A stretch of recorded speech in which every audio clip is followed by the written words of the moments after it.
అరికాలు విదిలించి మహాసముద్రాన్ని లంఘించినవాడు.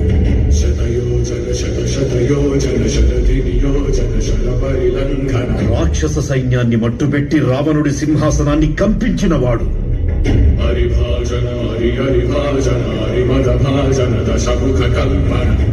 చిన్న నిప్పురవ్వతో లంకా నగరాన్ని అగ్నిలో అలికినవాడు.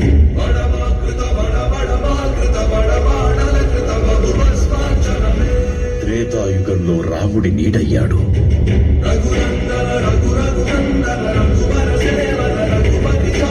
ద్వాపర యుగంలో కృష్ణార్జునుల రథకేతనమై గర్జించాడు.